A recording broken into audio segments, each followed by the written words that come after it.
Bienvenue dans l'Écharpe 2026, le podcast qui donne la parole aux acteurs des prochaines élections municipales. Dans les Pyrénées-Orientales, vous allez découvrir, redécouvrir les maires, les candidats qui se présentent dans vos communes, autour de vous, simplement ici, sans chichi, sans attaque, en toute impartialité. C'est un podcast qui est neutre. Qui sont-ils? Quel est leur programme? Aujourd'hui, j'ai le plaisir de recevoir René Laville. Il est le maire de Corneille-à-la-Rivière et il est candidat à sa réélection. Bonjour René. Bonjour. Bien, pour vous, Corneille-à-la-Rivière, c'est une terre d'attache depuis bien longtemps. Oui, j'y suis né. Bon, je suis né à Perpignan, mais j'ai toujours vécu à Corney-à-la-Rivière depuis 77 ans. Donc j'ai fait qu'une petite incarcade quand j'étais pensionnaire. Et après, j'ai toujours vécu à Cornéa. Et disons que depuis 68 que je me suis marié, j'ai jamais dérogé à mon village Cornéa-de-la-Rivière. Vous connaissez donc Corneilla comme votre poche. Demain, de nouveaux habitants arrivent. Quel est l'endroit, l'endroit que vous leur montrez en tout premier lieu? Alors, c'est pas le cimetière, hein, bien sûr, hein, hein, loin de là. Ce sera la cave coopérative, ou du moins ce qui reste à la cave coopérative, pas qui reste, disons qu'on a une cave coopérative qui est un peu un symbole avec une tour. Donc pourquoi? Pour plusieurs raisons. D'abord, ça a été pendant des années le grenier, la banque de nos agriculteurs. Parce qu'à l'époque aussi, l'agriculture, la viticulture surtout passait des moments difficiles. Et donc, ils ont créé cette cave coopérative qui permettait de mieux centraliser, de mieux, disons, adapter les petites parcelles du paysage du vignoble cornianais pour, disons, avoir une homogénéité dans le vin. Donc, disons que la première chose, c'est ça, c'est un symbole pour notre village. Et en même temps, nous avons voulu garder, nous, depuis que nous sommes arrivés, depuis 2020, nous avons racheté cette cave coopérative. Une partie, c'est le docteur Cachia qui l'a acheté. Une autre partie, c'est la municipalité, où nous y avons implanté les ateliers municipaux, le CCAS et des parties attenantes qui permettent, et un grand parking de 5000 mètres carrés à côté, dont le docteur Cachia a réorganisé tout le devant et sur le côté avec à peu près dans les plus de 1500 mètres carrés de place pour lui, disons qu'il y a Les patients. pour les patients, mais surtout qu'il y a même un vétérinaire en bas, Hmm. il y a des kinés, il y a des ostéopathes. Bon, enfin, c'est un centre médical dont, pour les nouveaux qui arrivent, pour eux déjà, c'est dire, voilà, on n'est pas perdu dans la nature. Bien, première chose que vous montrez, la cave coopérative. René Laville, lorsque vous enlevez l'écharpe, lorsque vous sortez de votre rôle de maire, si ça vous arrive, vous êtes qui à l'extérieur? Qui est René Laville?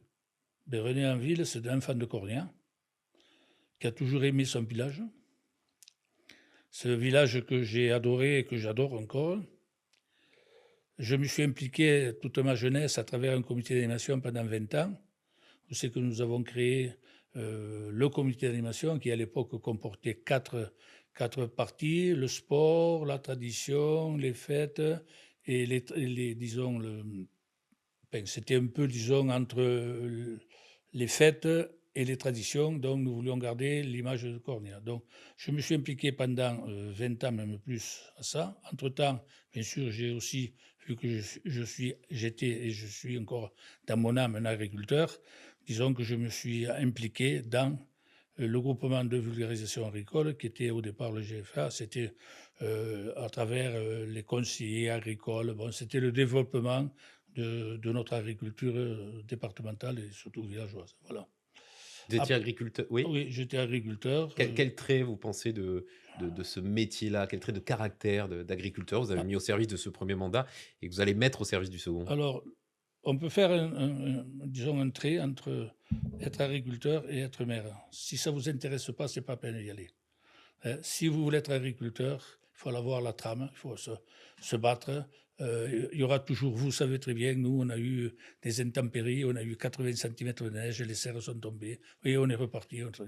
Et la municipalité, c'est pareil, on aura toujours des échecs et des victoires, mais disons que il faut voir que le côté positif de la chose. Et moi, mon village, je veux qu'il soit du côté positif. Voilà, exactement ce que c'est un peu pareil que l'agriculture, vous voyez, faut être présent. Votre premier mandat, il est arrivé sur le tard. Vous briguez Oui. un second. À quel moment vous vous êtes dit, René, il faut que j'y aille? Alors, il y avait deux conditions. La première, c'était être en bonne santé. Malheureusement, j'ai beaucoup de copains qui sont déjà partis. Et je me suis dit: «Si tu malade, c'est pas la peine d'aller, faire le peintre sur une estrade, hein, par la respect». Donc disons que ça a été ma priorité et la deuxième priorité, c'est que je me suis aperçu qu'un mandat, c'est long et c'est court. C'est court parce que tous les projets que nous avons d'ici qui se mettent en place, la lenteur administrative, c'est pas un vain mot la lenteur administrative, c'est exactement il y a les problèmes de se mettre en conformité avec la loi, le ceci, le cela, bon enfin l'écologie, ainsi de suite. Donc disons que beaucoup de projets sont pas en stand-by, loin de là, mais sont en cours de développement. Donc voilà ce qui m'a poussé à me représenter. Et en plus, je dirais que j'avais une équipe autour de moi qui était, disons, impeccable, donc je n'avais pas de soucis de personne. Voilà. Quel bilan vous tirez de ce mandat qui se termine? Est-ce qu'il y a eu des Alors moments le forts? bilan, bon, alors je ne dirais pas qu'il est négatif, hein, vous comprenez bien que c'est un bilan qui est positif pour plusieurs raisons. La première, c'est que j'ai recréé un climat de confiance et de sérénité au sein des employés municipaux, globalement, que ce soit l'administratif, le technique, et ainsi de suite. On était à la limite de leur jeu, comme je dis souvent, et il a fallu recréer un climat sain et que tout le monde y retrouve sa place. Disons que c'est pas hiérarchiquement, mais que on n'est pas là, clic-clac, non, on est pour accompagner. Quand il y a des problèmes, on essaye de les résoudre, ce que j'ai fait tout mon mandat. La deuxième chose, c'est que j'avais des projets de remettre en place. Donc, on m'a laissé quand même une situation un peu, pas délicate, mais quand même un peu. Il y avait 3 dossiers en cours qui représentaient quand même la somme à peu près de 1 100 1 200 000 d'euros à faire dans la maison d'Axe, qu'il a fallu refaire le toit. Où là aussi, en arrivant, on a commencé le troisième jour avec comment s'appelle, l'architecte et le maître d'œuvre. On a dit que les avenants, c'était terminé. Bon, hein, pour stopper. Après, nous avions la route nationale, où c'est qu'il a fallu, disons, améliorer et continuer à la faire. Et après, nous avions le tour de l'espace force aériale, où c'est que le dossier n'était pas tout à fait complet et il a fallu finir le fignoler. Donc, c'était 3 dossiers qui m'ont un peu bloqué sur la première année. Mais mon idée, c'était, et l'idée de mon conseil, c'était d'acheter la cave coopérative, la fameuse cave coopérative. Pourquoi? Parce qu'il y avait un hangar de plus de 600 mètres carrés, l'ancienne cave, où l'on peut faire des choses. Et donc, la rencontre avec le docteur Cachat m'a permis de réaliser ce projet, qui, quand même, aujourd'hui, on peut dire, nous avons un joli projet. Parce que, par exemple, les ateliers municipaux, avant, les ateliers municipaux, ils étaient au fond du village. On laissait les camions au château d'eau, on en laissait à la station d'épuration. C'était, disons, un dispatching qui faisait peur. Et en même temps, ça a permis d'avoir un centre médical. Et j'en remercie le docteur Cachat de s'être investi comme ça. 2026-2032, peut-être un prochain mandat pour vous si vous êtes réélu. Quelles sont les grandes lignes de votre projet? Quelles Alors, seront également les priorités? il faut dire que ce premier mandat, je voudrais faire là-dessus, ce premier mandat a été fait sans augmentation du taux d'imposition. C'est-à-dire que nous avons gardé le même taux d'imposition. Bon, il y a eu l'assiette qui a augmenté, mais non, le taux d'imposition, que ce soit taxe foncière, taxe d'habitation ou taxe foncière bâtie, n'ont pas augmenté. Hein. Donc, ça, c'est un premier point. Et je voudrais que pour le deuxième mandat, on n'augmente pas non plus les taxes de base, qu'on appelle, et qu'on puisse réaliser ce qui est en cours. En cours, c'est-à-dire que, en plus de ce qu'on a fait dans le précédent mandat, c'est-à dire quand même rentrer à Perpignan-Méditerranée, hein, rentrer, avoir un PLU qui n'était pas fait depuis 20 ans. Disons qu'à part les structures, disons, qu'on a fait sur les structures, là, je voudrais donc, disons, je voudrais faire ce qu'on a commencé en fin de mandat. Nous avons eu l'opportunité d'acheter une maison en centre-ville, en face de l'église, qui est à côté d'un Porsche qui était à nous et qui était un peu, bon, c'est un Porsche un peu spécial. Hein, on peut même dire que c'est un point de deal à certains moments. Malfamé. Malformé, voilà, en 2 mots. Donc, disons, notre idée, c'est de démolir tout ça et d'en faire une belle avenue en face de l'église. Disons que ce projet, déjà, dans une première phase, va être réalisé, c'est-à-dire la démolition de l'ensemble va être réalisée courant février, début mars, juste avant les élections. Et la deuxième phase se fera après les élections avec une réhabilitation et avoir un poumon vert au milieu de notre village. Et vous voyez, de la clave verte, ça va, on verra l'église, ce qui est magnifique. Donc, ça donnera une image de Cornéa. Et ma deuxième chose, c'est on s'est aperçu ce mandat que le problème est le parking. Je ne sais pas, ça doit être un peu général parce que quand je vais dans d'autres villages, je m'aperçois aussi que le problème du parking est général parce qu'avant, une famille avait une voiture, maintenant ils en ont quatre. Bon, et les garages sont transformés en, En ou en atelier. chambre, ou en, donc disons que tout ça, ça amène qu'il faut de la place, surtout en centre-ville. Alors, en face, disons, derrière l'église, il y a une grande grange qui était une ancienne cave de demoiselle Dax. Nous allons l'acheter, pas tout de suite, mais dans incessamment. Et nous ferons un grand parking qui permettra aussi d'aérer de ce côté, avec aussi un poumon vert, et voilà, de faire ça. Et après, nous avons de petits îlots où c'est que nous mettrons aussi des parkings avec des choses. Et après, il y a un troisième axe qui est, disons, à la finalité du parking, c'est-à-dire que grâce au PLU, nous avons dégagé des surfaces d'habitation, de futures habitations, mais avec des zones, disons, qui sont, comment vous dire, ouais, qui sont inondables, soi-disant. Bon, mais elles ne sont pas inondables, mais elles sont inondables. Bon, à travers le PGRI, nous avons eu ça, cette position. Donc, qu'est-ce qu'on a pensé? Ça donne derrière la route nationale, et le problème de la route nationale, c'est le stationnement. Donc, derrière, nous pourrons faire des stationnements à travers des nous que nous mettrons. Voilà. Après, disons, un projet plus important aussi, c'est le photovoltaïque.